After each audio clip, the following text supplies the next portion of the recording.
Hello, welcome and thank you for joining this live webcast on scaling D2C with social media rocket fuel.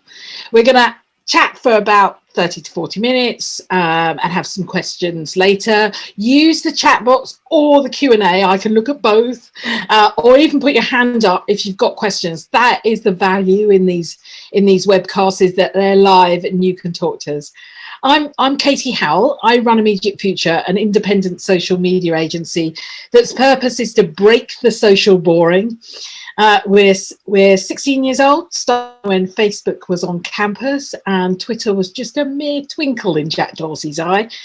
We work with brands in retail and D2C such as Selfridges, Signature Gifts, Staples, ASOS, Home Medics and Idea World. Oh, just loads of people.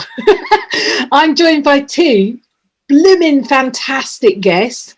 From Anderson Music, we have digital and marketing communications manager Jocelyn Kirby, who will share her experiences of bringing brands direct to consumer, including her really amazing insights from her time leading campaigns for Zogs. And from Brandwatch, we have data journalist Leah Reid, who's really dug deep, hi Leah, into the conversation to share unique social insights that you can action straight away. Really good for helping you out with your strategy as well. So COVID has pushed many people to sell direct, from small stores to craft businesses. But as companies are shifting their sales strategies from retailer distribution models to direct to consumer, one of the biggest issues is that competition is hotting up. So consumer shopping habits are also changing and companies are having to adapt to stay competitive. Conversations around online shopping have increased by 66% in the last 7 months compared to the previous period. And it's become a hot topic in lockdown, with average mentions across the last 3 years being surpassed by those that are talking about online shopping now. The other thing is a new phenomenon has appeared because we've gotten so used to online shopping. We're now squad shopping, which is getting our mates on and shopping together as though we were in a shopping mall. Just like weird. But anyway, life is changing really fast. And according to new research from Visa, 1 in 4 online purchases are made as a result of interaction with social media. And so we know social is one of the most powerful channels for D2C. And it's kind of really personal because it's in the palm of your hand. You're kind of really close to and quite intimate with your customer. So it's terribly powerful. But as I said, it's also really noisy. You're not just competing with other retailers or other e-commerce companies. You're competing with just everybody. Just everybody is chatting on social. In fact, the noise has gone up about 40%.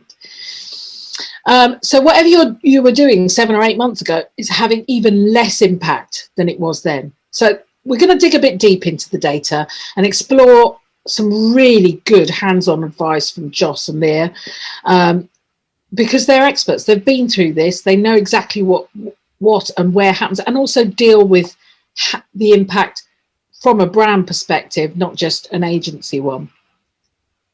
So the aim is to give you the tools to make sure social is indeed your rocket fuel and hopefully help you create healthy results through to 2021. So I'm going to start with Leah, because it's always good to start with the data, isn't it, Leah? What has driven the adoption of D2C from a customer perspective? So from a customer perspective, it's really been focused on convenience and has totally been altered by the pandemic. So when people couldn't get what they wanted from their local stores, maybe it was an essential, like maybe baby products, they couldn't get it. They turned to the online marketplaces where you can get it quick, conveniently, and yeah, in the palm of your hand, as you say, in seconds, or well, a day or two. So that really drove people, and we're looking quite a lot. Again, yeah, people just really going for the pandemic, trying to get convenience. We found quite a lot of conversation as well about fun activities, or people buying kind of knitting hobbies, things like that to get going with. Yeah, I think it's helped people explore more and being braver than just buying from the 2 or 3 online retailers that they traditionally bought from. We certainly, from our perspective, are seeing conversations that we would probably never have seen, 6 months ago, even a year ago, where people are much more in the detail, in the weeds of our products. But there you go. Joss, what do you see as on the other side? What's the driving force behind selling direct for companies that have made the shift? I think what is interesting is that COVID has really accelerated brands' awareness of a need to sell direct. Even prior to COVID, brands are looking at how do they talk directly to the consumer, how do they own that customer relationship, and probably the unspoken driving force is around margin. And if you sell direct, you cut out the middleman and you're making more money. Whether it's as easy and as straightforward as that is debatable, but the sort of undoubtedly one of the biggest benefits has got to be owning that customer relationship and having that direct interaction and that direct conversation with the consumer. Yeah, without a doubt, it's companies benefit from social media because of the direct to consumer. It is cutting out the middleman, but it's also about building relationships. And with trust being such an all-time low, it's kind of like it's an opportunity for brands to build brand.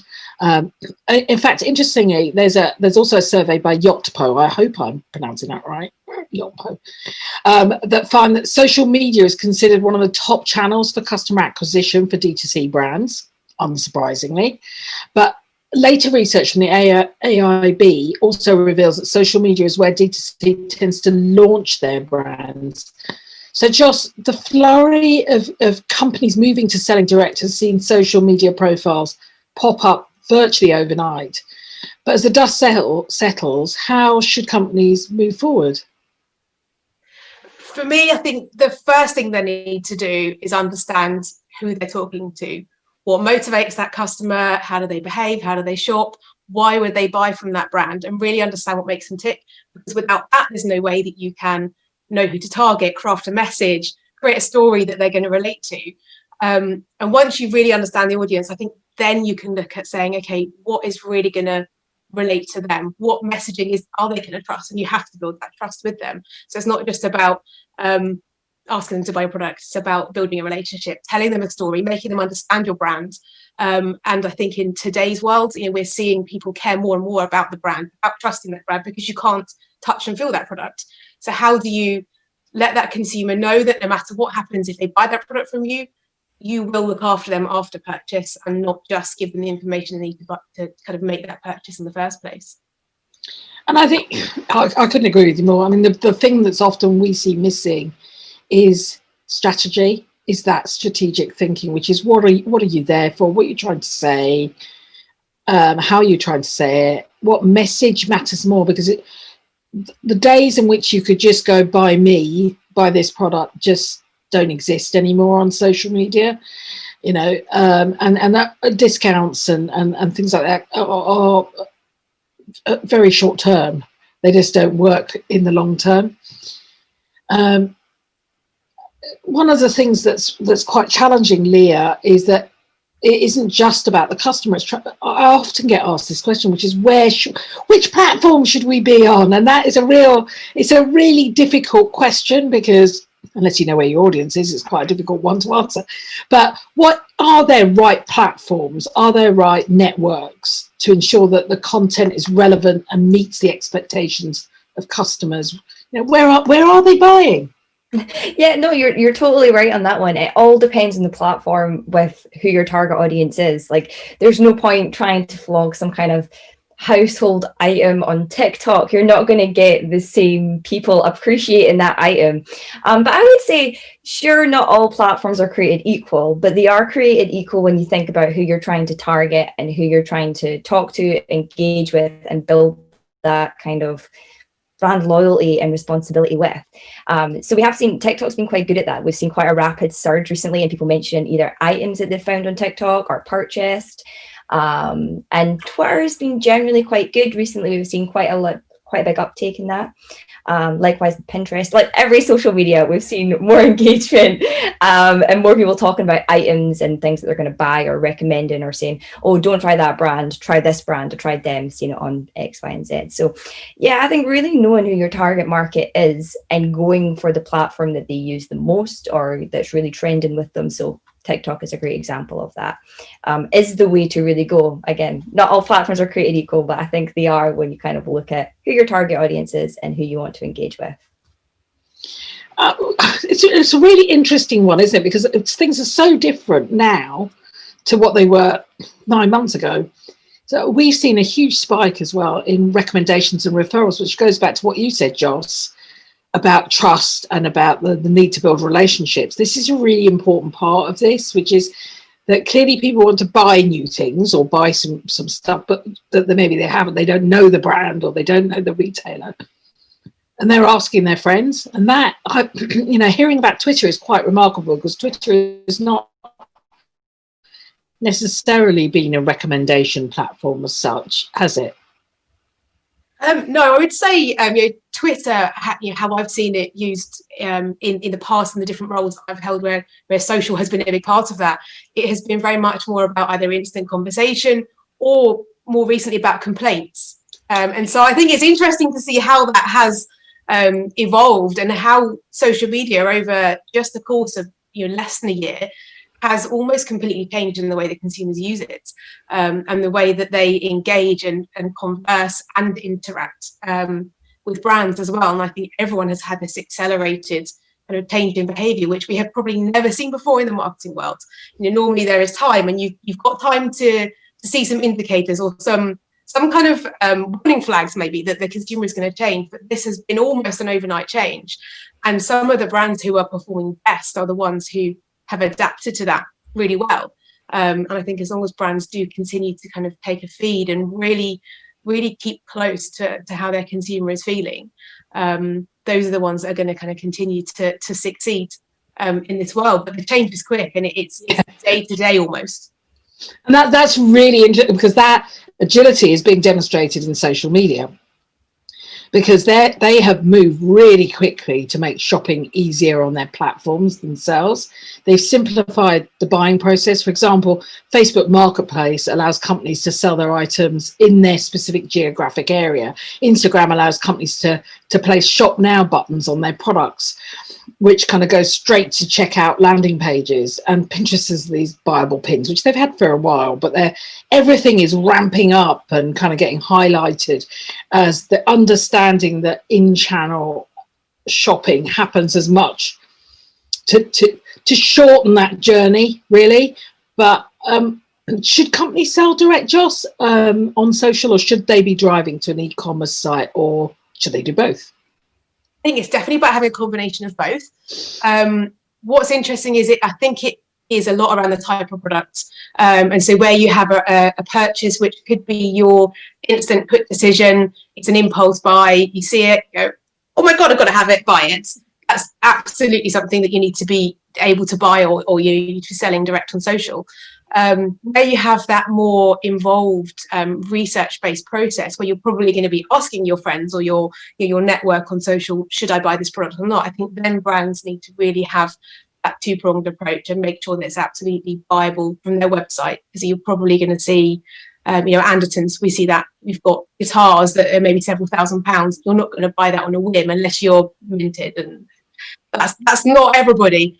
And so I think at that point you then need to show the products that can be bought, but you absolutely need to have that website presence where people can come back later, and you're not missing that kind of opportunity where an instant purchase might be a quick click, but then it's gone. And I think, that's a really valid point, which is, what is the ticket you're selling, and is it a high ticket item or a low ticket item? Because if you don't know your journey or how your customer buys, you're kind of second guessing. And many times there are huge missed opportunities. We see this again and again, where there's a link to an e-commerce site. I don't know, I'm making this up now, but say a pink pair of shoes, and the link goes straight through to the homepage, or it goes through to another style and tries to shove lots of stuff at me. And in fact, I was shopping yesterday cheekily for some early, Black Friday deals. It's because I was buying clothes for me and I also feel really guilty. And one of the things came up one of the ads came up in my Facebook feed, and I really liked this really emerald green top. I pressed on it. It went, and I'm on a mobile phone, and I'm blind as a bat. So, so I'm seeing this kind of blob in front of me, and I can't tell where the product I was looking at is, because they've now flooded the whole of my phone with 100 different tops. And I was watching telly at the time, and I thought, I can't be bothered. I'm not buying this. So I didn't, because I couldn't be bothered to find it. And that is we see that again and again, a really common mistake is misunderstanding how people buy, a lack of integration. So, making sure your search is as effective as can be against the terms that you might be pushing on social, particularly for high ticket items where actually the return to purchase may not be through social. The return to purchase may be through search, I'm guessing. And so integration really matters, doesn't it, Joss? Yeah, and I think that is definitely something which brands need to invest in, is taking the time to make sure that customer journey and the way that social connects you to the website is a slick process. And I absolutely have done exactly what you've done with the emerald green top. And I see something probably that I really don't even need on social, but I go, oh, maybe I really need this, because they told me that it's kind of cool and it's going to do something that I couldn't do before. And I click, and then I'm on a website with 5 million products on the website. I'm like, well, that product's not here, so you nearly have my 25 quid, but you don't. I'm going back to mindlessly browsing Instagram because it's putting me off doing the washing or something like that. But I do think that journey through to the website is absolutely critical.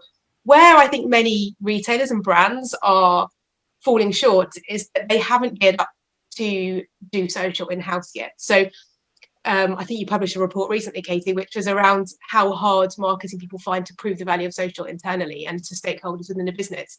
It's absolutely true. And to get that true buy-in to understanding the value of social is quite hard to do. And so you don't have the teams and the resource in-house to make this rapid change that we're now seeing is necessary with how consumer behaviour is changing. So I think social platforms are upscaling and are kind of upskilling their features and their functionality quicker than maybe many in-house brands are actually able to make those changes internally. Yeah, and one of the things that it's a real bugbear of mine is setting out the metrics from the start. And there are two rationales for that. One is just to prove value. It's a real pain in the backside to go back and try and retrofit and find the metrics that prove the value if you haven't been collecting them along the way. But back to your point about, we've both given examples where we've abandoned not even the basket, we've just abandoned the website because of poor performance. You don't know that's happening if all you're measuring is engagement. Engagement doesn't tell you. What you should be measuring is click-throughs and bounce rates and dwell times and where else people are going and looking. Social shopping is as sophisticated as, retail shopping, real bricks and mortar shopping. In my view, it is, do you put this item on the end pergola? Do you put this at checkout? Where is this on the top shelf, the middle shelf, the bottom shelf? It is just as important for you to understand how all your moving parts are working. That is how, because for me, social is the oil in the engine. It's kind of leaky and it squeezes into all the other channels that you use. And that has real, opportunity for us. So I think measuring across the way, to your point on ROI and value, is shocking actually, isn't it? How many can't do that? And it isn't just us understanding it. Leah, it'd be really useful for you to share some of your insights on social shopping. So social shopping is quite interesting. But what we've seen throughout the pandemic is the more people shop online, this is a little bit of a dicey one, but the less likely they are to be excited or happy about receiving the item. So I'm just going to go to my text file here. I'm just going to get some data to pull out here. So when we checked out, people mentioned Instagram and purchasing something, we found kind of 6 million mentions. Only 58% of those were positive, 42% of those were negative, and which indicated that consumers weren't quite happy with what they'd ordered. We noticed that kind of it was either a poor fit, poor quality was quite well mentioned, but things like free delivery sweetened the deal, or just having like a special price, or kind of making people feel like they were in on something that maybe anybody else wasn't. So maybe claim this t-shirt, free delivery, or just pay delivery or something. So yeah, we found that while more people are shopping online and talking about shopping online, it's not necessarily a positive thing that they are talking about. As you say, Jocelyn, like people go on Twitter because they're angry. So they're usually in the company or saying, you know, like, oh, I didn't get my delivery date on this time, or the quality of this isn't correct, or this wasn't as described. So it has gone a little bit dicey, but yeah, when people are happy, they are very happy about it. And yeah. That's really interesting. I think that is a reflection of where we are 6-7 months into the pandemic. We want more from brands. Do you not? We expect more. And if you say you're going to deliver in a week and it doesn't come, I mean, particularly as we get closer to Christmas, it doesn't come for a couple of weeks, people get I just think that our tolerance level has gone down, because I'm seeing exactly the same on social, exactly the same kind of behaviour. Yeah, and it's so interesting. At the start of the pandemic, when we first looked, we found quite a lot of mentions about, you know, like delivery and things. And people were quite understanding, you know, like the postal service is really chock-a-block right now. You have to be more understanding. But as time's worn on, people are much less understanding. We aren't seeing these conversations anymore. It's like, why isn't my item here? Yeah, and I think there's also been, sadly, there is the challenge of fake e-commerce sites that have made people a bit sensitive. We have to remember that as fast as, you know, the social channels will take these down, there is often brands where you suddenly discover that you're not buying from down the road, but you're buying from probably 4,000 miles away, and there is no refund system and there is no blah, blah, blah. And so suddenly that's very challenging. And if you've ever been burnt by that, it makes you very sensitive. It just means that those of us who are ethical companies need to make sure there's more to it. And we're seeing this really side note is we're seeing a very similar thing happening in insurance. Again, people feeling burnt by the insurance industry are now reading their policies, but actually what that has meant is that price is not so important. Clarity is important. So if they can understand it, they're prepared to pay a few quid more. And it feels like across the board, whenever we've looked at the social data, clarity is the number one thing. So do you deliver to the UK? If I'm buying something weird and wonderful from overseas, do you deliver to the UK? I want to know quite quickly. And if I know you can do it, how much more are you going to charge me for this overseas delivery? I want to know really quickly. So I think, again, it sort of goes back to the customer journey and what Joss said, understanding what your audience wants in the first place. Yeah, and I think trust is a really important point to bring out, actually, because the whole thing around consumer trust, and that you know, probably gone are the days where that price competition really was what e-commerce used as a standout. And I think many retailers and many brands have realized that just that race at the bottom isn't sustainable. And Amazon has fueled that quite rapidly, but I think even Amazon now is seeing a kind of increase in the prominence of kind of brands that maybe can't be trusted. And I'm pretty fluent in social, I like to think, but I'm suspicious of brands on social that are selling directly, particularly when it's that my initial interaction is a transactional request from them. Buy this please now, but you've only just heard of us. I'm going to tell you about the product and sell you it in one social media ad. And when you don't really understand that background or know that brand, I think then that's in fact that, and brands who are looking to go direct to the consumer and they haven't before really need to work out how they build the trust before they ask for that transaction. Well, you hit the nail on the head when you said brand. For me, that if you are unknown, you need to build brand. That would make a huge difference. Sorry, my dogs are barking, as is always the way. But Actually, while I've got you, Joss, social has got so noisy, and as I mentioned right at the beginning, and then you've got this trust issue and competition for attention is just so intense. I mean, everybody seems to be on social at the moment. How should brands approach standout? I think if you're looking at standout, back to the consumer as your first port of call. What is it that your consumer is really looking to see, looking to hear? And when you've worked out what that message is, then you can afford to put your money behind it. And with paid, you can look at targeting. So you can look at your audience, people that come to your website, people that interact with you or your website. And getting the targeting really right, you can then start to make your money go further. You can reach the right people with the right message. And I think understanding as well how that consumer buys from you, where they are in that purchase process as well. You know, are they in the research phase of the funnel, or are they right down at the I know what I want to buy and I'm ready to buy it? And then tailoring that message as well and trying to reach the right people with the right messaging.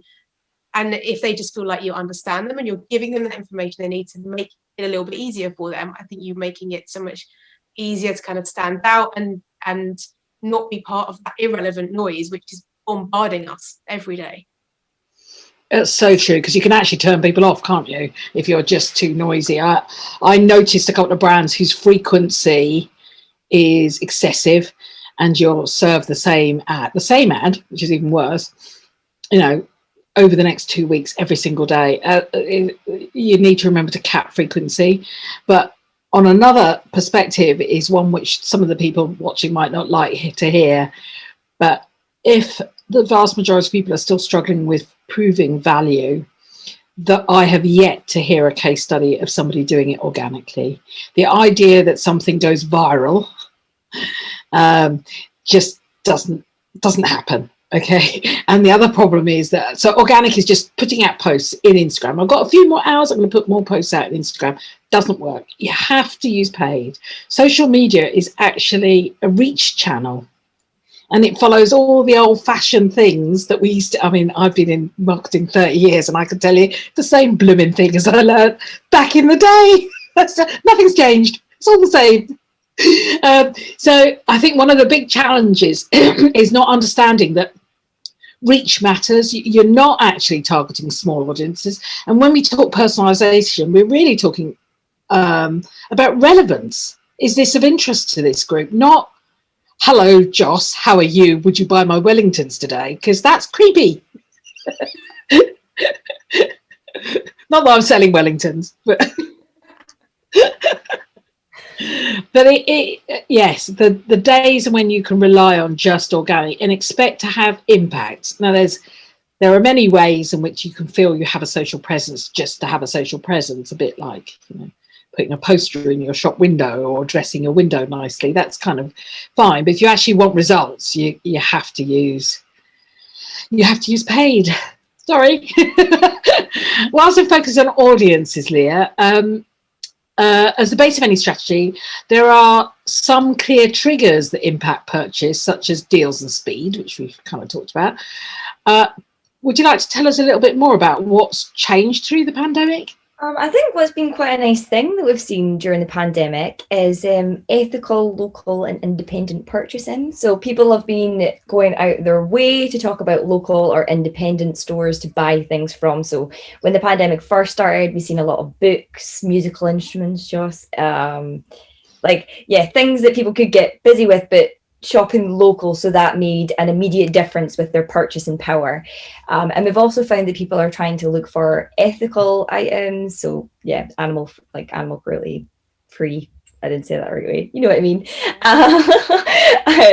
So kind of animal cruelty and things. They're trying to either publicize a great item like a shampoo that they found, or they're trying to just talk about what they've done.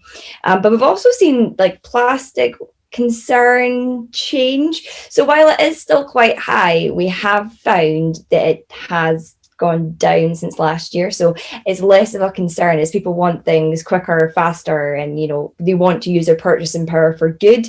This plastic thing is slightly fallen by the wayside. While it's still very important, we found in our plastic waste report this year that 49% of US respondents said they were worried or very worried about plastic waste, and 49% in 2019 said that. In 2020, the number is 44% in the US. So while it is still a matter of importance for consumers, it has fallen by the wayside as things like convenience and delivery and getting my item to me at a very good pace is kind of taking priority.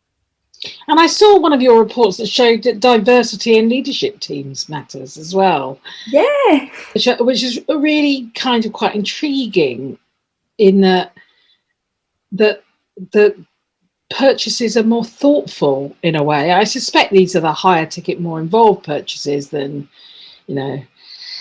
buying a pair of socks or something. There might be more details, but I think that's the bit that I found very curious about that. I mean, obviously BLM and the diversity and inclusion issue has been huge this year, but it has filtered down. I would love to be able to test this a little bit more, but does it matter? And given that those brands this Christmas that have kind of taken that on board, Sainsbury's being a great example, have also faced quite a challenging amount of vitriol aimed at them for having diversity as their mainstay through their advertising. I mean, agree with that was predominantly on TV, but the outbursts on social have been pretty horrific.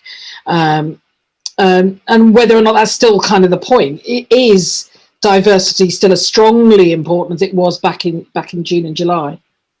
I think we did see it back then, but I think Black Lives Matter was still that's when it really kicked off. So I think maybe a good point to take back to would be kind of January last year.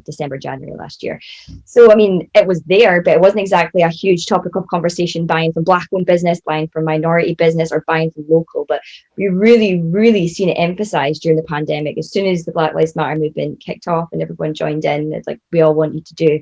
People were really aware of their purchasing power and who they were giving their money to and why they were giving them their money.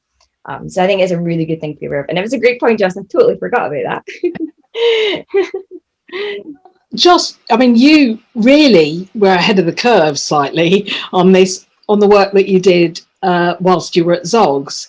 Do you want to talk about the customer triggers that there were as you led the Ecolast campaign? Yeah, I mean, that was an interesting one because we had, it was actually a consumer-led combined with product development opportunity, which kind of came both at the right time. And we were starting to see increase in consumers wanting to make ethical purchases. And at the same time, the technology within the manufacturing industry allowed us to get on board with this. And we decided quite quickly we wanted to be one of the brands who was leading the march in the sports industry in terms of using this eco fabric.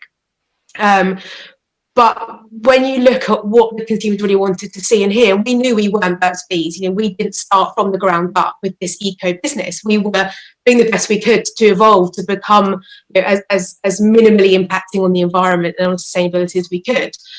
So we couldn't go in with a Burt's Bees type story. So we had to create a real story that told our journey and how we had started to support a marine charity which fished fishing nets out of the sea. How we'd work with factories to help to actually be part of the development process of this fabric and how it became to be a swimwear fabric. And we needed to bring that whole story to life to say to the consumer, we're not just doing a marketing gloss here. This is not just us saying we've put 6 products into an eco fabric. We were trying to get all of our products into the eco fabric, and we were doing the best that we could to reduce our plastic.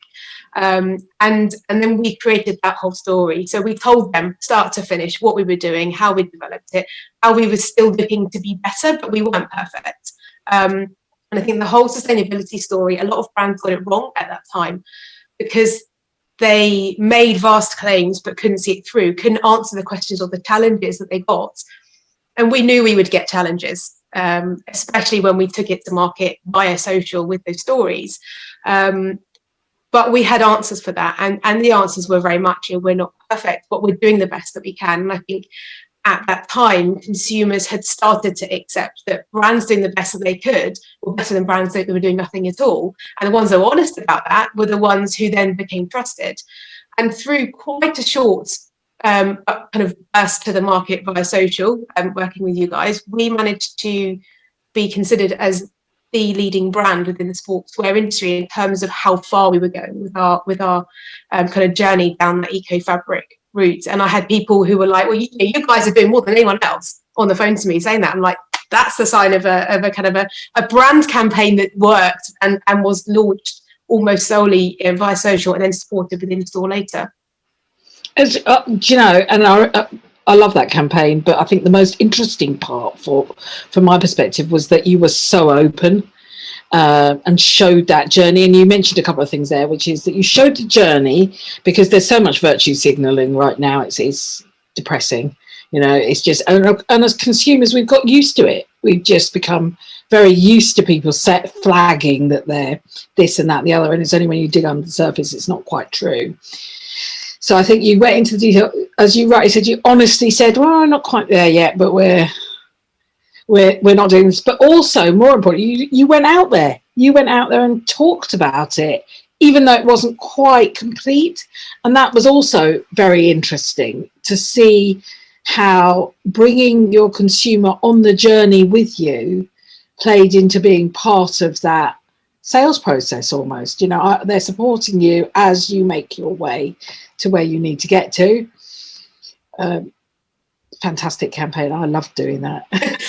What I think is interesting though is what Leah is saying about how that's changed and how the focus on plastics it has reduced. And I think there are some brands. I saw I saw a post on LinkedIn earlier where Brewdog had launched a campaign around their carbon neutral or carbon negative impact, but the ad they had a big ad blocked by the ASA. I don't know if you saw it, and it basically said, I don't like to swear publicly, but fuck COVID or fuck CO. It didn't say that, but that's what I read. Right? It said fuck CO2, and it was about carbon dioxide. But I read it as COVID because I thought CO and the second lockdown.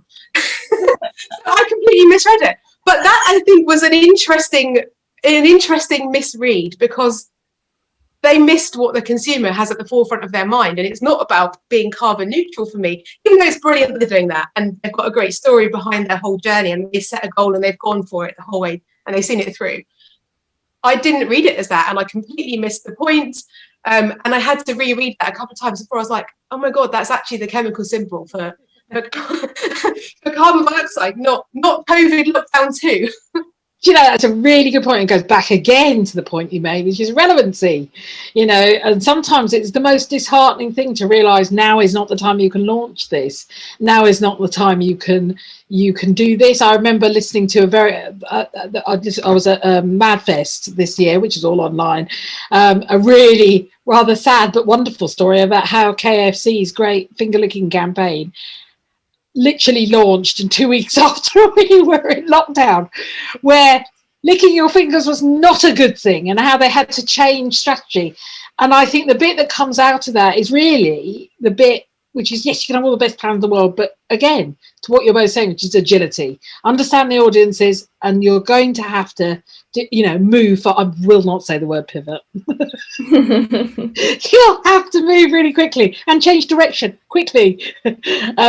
So I think you're absolutely spot on, but it also brings us to the point, which is with all these issues, whether it's the diversity or sustainability or any of these things, which is that it's not all roses through social, is it, Leah? How does the customer feel when it comes to social media in terms of sentiment and emotions? Okay, thank you, Kate. Let me just get my data out for this one. So it can be quite different, but again, in the before times, things were a lot more happy, more positive, more flourishing, let's say that. Whereas now we are seeing these trends of, you know, when things don't go to plan, when people, maybe the Sainsbury's advert is a good example of this one, when people don't like that thing, they will really, really voice their opinion on it. Yeah, so mostly quite, 35% sad, 30% angry when it comes to emotion categorized mentions on Twitter, Tumblr, Reddit, and YouTube. About kind of online shopping and online delivery. So, I mean, there's quite a lot to be done there. And again, positivity kind of hovers around this 50%, 60%. So yeah, there's a lot to be desired when it comes to fulfilling what consumers expect from you. I think people have more time on their hands. No, I totally agree on that one. Just angry. I mean, it's because emotions. Can you see the emotions changing through a customer journey? Can you get that granular if you needed to within Brandwatch? Yeah, you could. Yeah, you can break it down by sentiment and by emotion, and you can just look at the emotions you care about as well. So maybe if you didn't care about frightened, which I often don't use because it's an awkward one. Yeah, so you could track it. You could plot whatever you wanted to look at over time and break that down, and I'll show you how reactions swept. So maybe an interesting one would be to look at, sorry to bring it back to the Sainsbury's advert, but maybe an interesting would be to look at that one and see how consumers reacted to it. Because I suspect, well, there was quite a lot of negative comments online, that it might have actually been an overall positive tone that would have been totally missed out on had you have not had social listening techniques there. Yeah, totally. In fact, you say that, I actually had a quick peek on Friday, partly because I was so outraged by it all. And you're absolutely spot on. It is more positive generally. It's just our perception, and perception is everything at the moment. Yeah, we live in a more polarized world. And I think that does cause some challenges. So before I ask Joss for some tips, just to remind you, do ask questions. This is your chance. But Joss, let's talk about customer service in terms of your tips, because obviously dealing with disgruntled customers has some impact on you as a marketeer, doesn't it? You know, how you feel about things, let alone your community manager. Yeah, definitely. And I think what's really important is that you have a great team behind you within your business. And so before we embarked on the EcoLast campaign, and also I remember one particular Boggle launch, which didn't quite go to plan, there was a lot of collaboration that happened behind the scenes with our customer services team. And we went through a whole process of upskilling the customer services team and teaching them how to handle customers on social. Because one of my biggest bugbears as a consumer, but then also as somebody in marketing, is if you have a consumer who wants to talk to you via Twitter, via Facebook, via whatever channel they choose, email, telephone, they should be able to speak to you that way. And if somebody, you know, if I go and approach a brand on Facebook and I contact them by Messenger, via their page, and then they send me a message back and it says, send us an email, I don't want to send them an email. I want to contact them via the method that I've chosen, because that is my chosen channel of communication. And so for me, I was and am currently really championing that. You know, how do you train a customer service team on all communication channels? Because social media is not just marketing; it is absolutely a communication channel and a customer service channel too. And there are different types of communications from customers via social, as you know. Some of it might be a conversation and engagement, and a lot of it will be customer services. And to upskill that team internally means you haven't got a community manager who's trying to build your brand drowning underneath customer service complaints, where there's a customer service team who are equipped to deal with that. And I think that probably is the number one thing, is an internal education of the business, whether that's stakeholders in kind of buying into that in the first place, or whether it is the individuals on the ground and teaching them how to communicate via social, and really equipping them, because they may be scared or they may be nervous about going down this new route where they might be able to break something, or they might say the wrong thing. And so I think education probably and that team collaboration behind the scenes is so important to really servicing the consumer how they choose to speak to you. I think you're spot on, absolutely spot on, and particularly I like, it's just lovely to hear that the separation between those that are building the brand through social and those that are managing community. They are very different skill sets, without doubt. Dealing with complaints is a different skill set to building brand trust. I mean, they cross over, but they're different skill sets. In my experience, where you help your customer service team to do social, they also have a better support network for dealing with the very upset client, in a way that often in marketing we don't have the support network for dealing with the trolls. You know, we're often left with some young individual tackling complaints in a really aggressive way on their own, whereas a customer service team wraps around you on that. So I do think so. The other thing is, just going back to what you said, Leah, you talked about local. It's been kind of quite a constant trend through the pandemic. What does the data show? Is there like more insight within that? Why are people looking at local, and are they talking about it on social? Yeah, so that's a great question, Katie.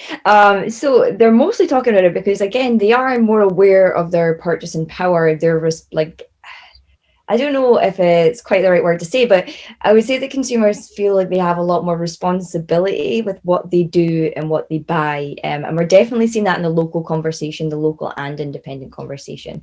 It was particularly thriving in the US because I think they were really struggling under the lockdowns and things.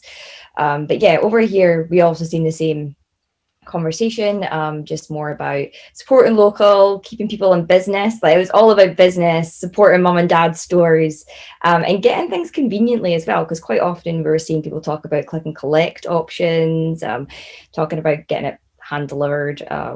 Yeah, so it was just kind of supporting the community, supporting local, and yeah, people being much more aware of their purchasing power. I think that has been one of the most wonderful things to come out of this, isn't it? Is that we've suddenly taken responsibility for something I think many of us did without thinking about it. So really interesting. We've got a question from Emma. I'm leaning back because my eyesight is so bad I can't see on the screen. Sorry.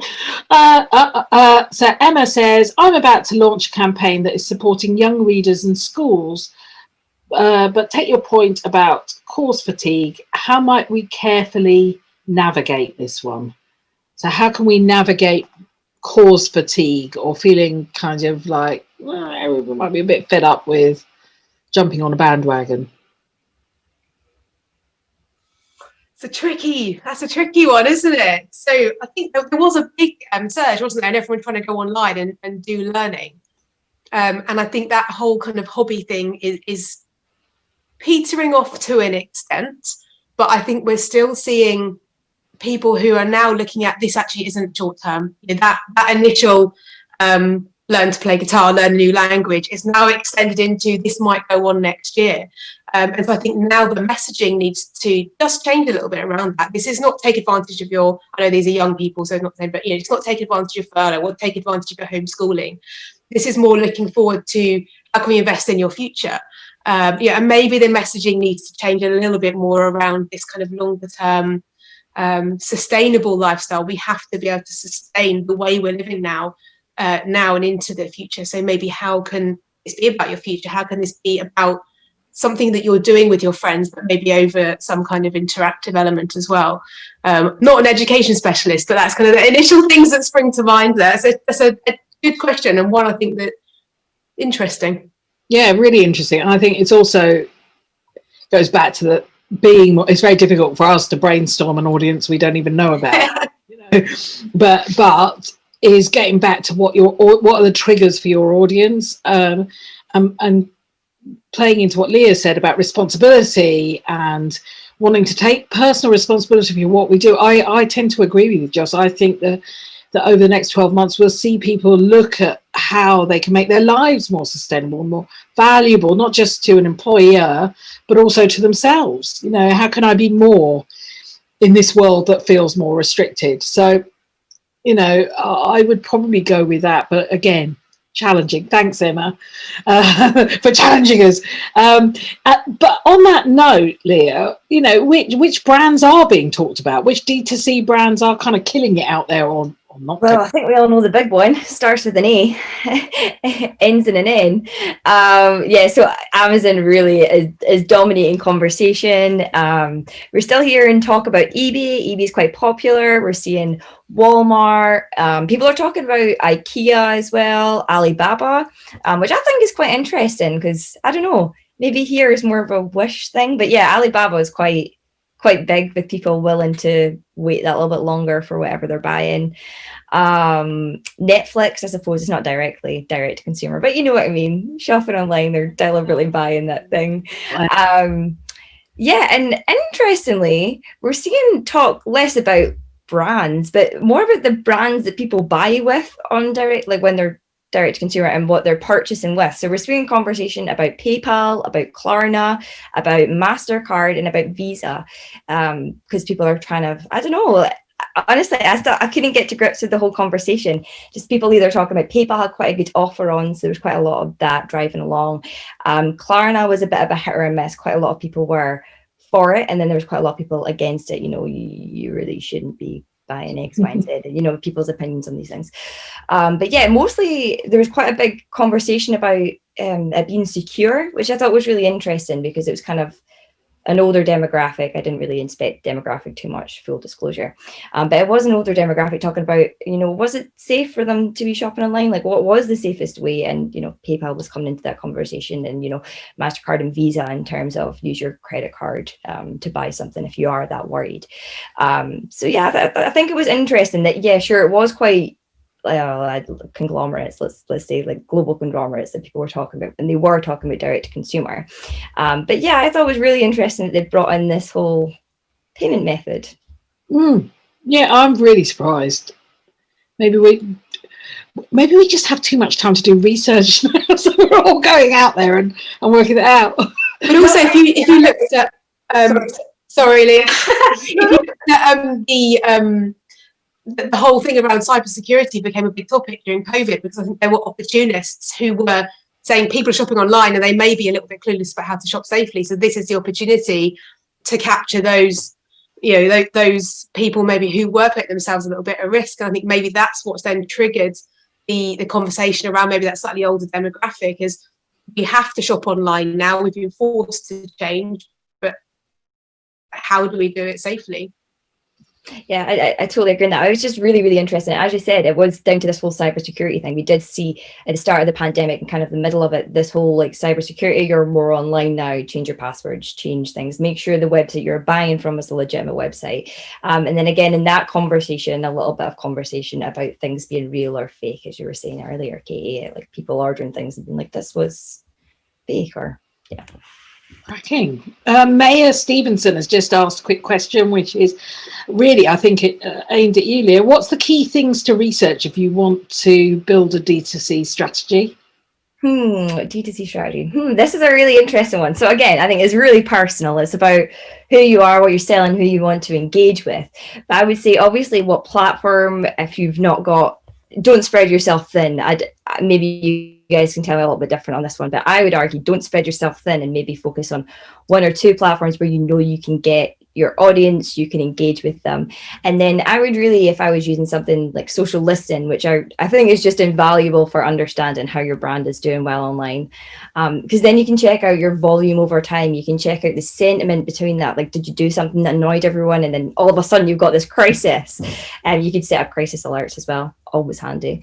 And then you can get like an emotion categorized, so you can see everything there. You can also see like, so quite what I like to do is when I notice conversations kind of spark out of nowhere. So Amazon's a good one with delivery. I would go in and investigate that, and I'd say, well, delivery into the keyword tool, and then that could give me loads of extra things. So like courier was late, or damaged item, or I don't know, too many items. So yeah, I would, like, social listening is hand in hand with whatever you're doing to build your social strategy. I think everyone needs the data behind the decisions that they're making, right? Otherwise, into the void, right? And that kind of plays into the last question I have of this session, which is for Joss, which is, you know, having been in the driving seat with Zogs and now taking up the mantle with Anderson, what do you advise are good short-term tactics that could make a difference today? What would be a good short-term strategy, Joss?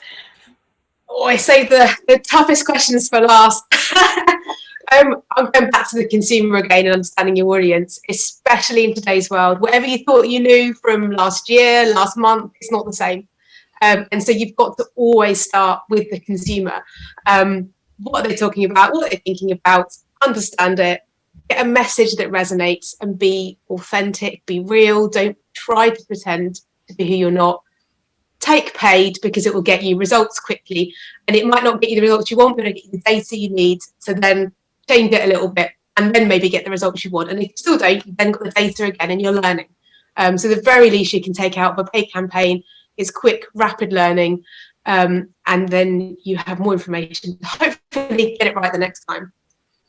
Hopefully those tips are a good starter. Fantastic. I mean, there is never really, until you just have to get your hands dirty when it goes to social, doesn't it?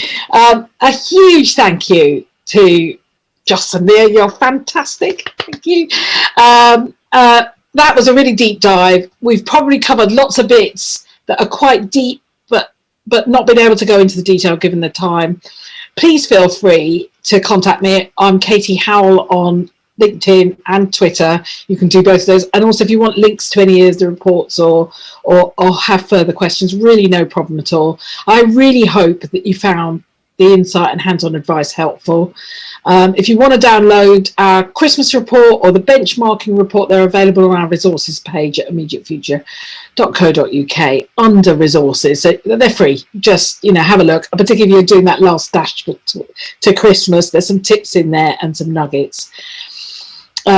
Thank you very much for joining us. We've loved having you. We've had a great big crowd. I told the guys there weren't many people that would join you live, and we've had a huge crowd. So thank you very much. Have a marvellous Monday afternoon, and keep in touch. Bye. Bye. Bye. Thank you.